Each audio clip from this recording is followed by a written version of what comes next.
Hi guys, Michael Barlow here with a more serious episode of the Roving Mike. This Monday we take on the Western Bulldogs in the Len Hall ANZAC Day match.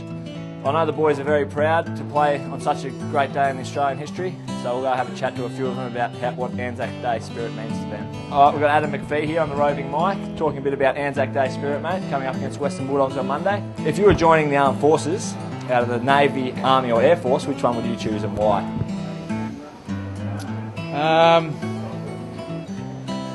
I don't think it'd be great to be in a position of any of them, but I reckon it'd be great to be down on the ground.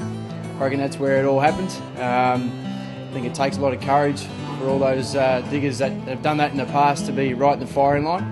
I could probably take, some would say, an easier option to be up in a plane,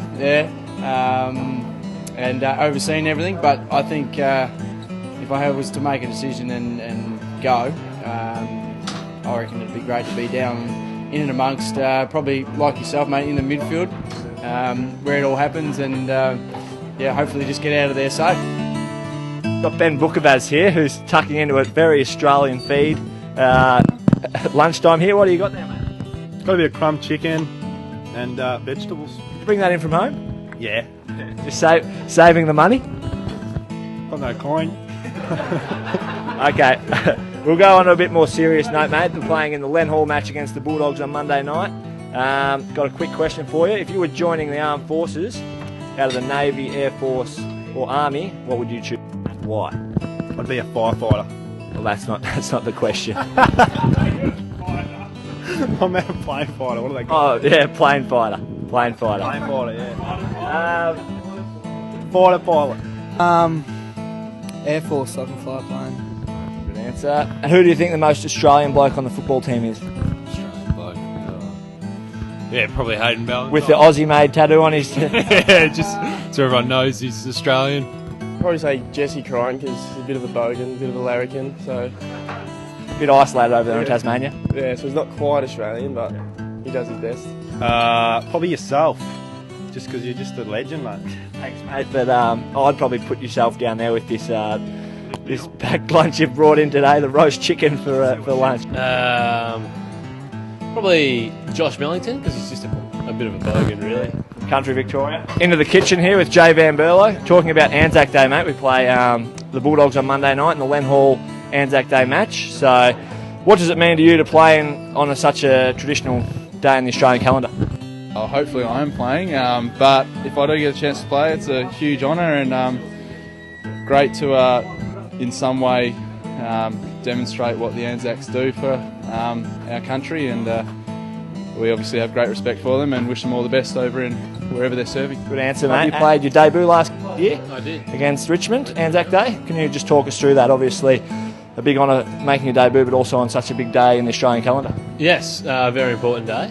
Really exciting for me last year, and it was a privilege to be able to play on that big day. Yeah, very exhilarating. Obviously, a lot of passion goes into it, and there's a fair bit of meaning behind it. So, yeah, it's a very important match. You mentioned courage. I'm going to ask you a question.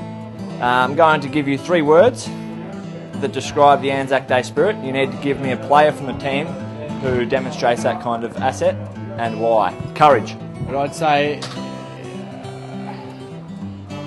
every week, I'd say Luke McFarlane or Grover.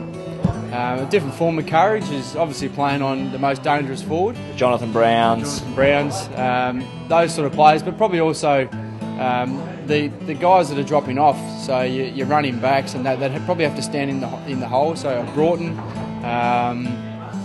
and possibly a Duffield. Those type of players have got to stand in the hole and know that the pressure from Jonathan Browns coming from behind is something that takes a lot of courage to stand there and stand your ground.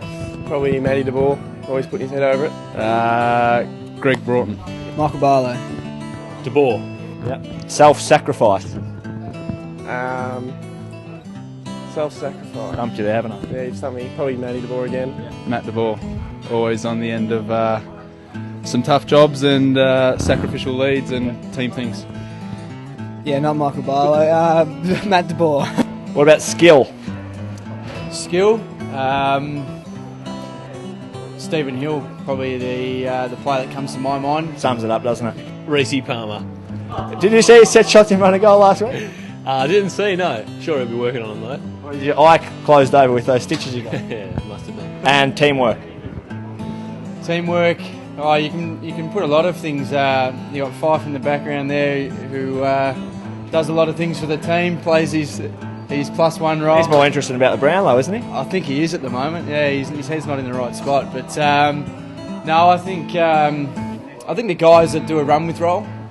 So your Van Barlows, Crowley each week generally take probably the most dangerous midfielder or forward for any particular team and play their role. Teamwork. Deboring. He's been very popular in this one. Probably everyone. I like to think everyone works for the team. Great answer, very diplomatic answer. Well done. Stephen Hill Stephen Hill. runs our structures really well and opens the game up. All that voice he uses. Yeah, exactly. I don't know, mate. Michael Barlow. You had to think about that one, didn't you?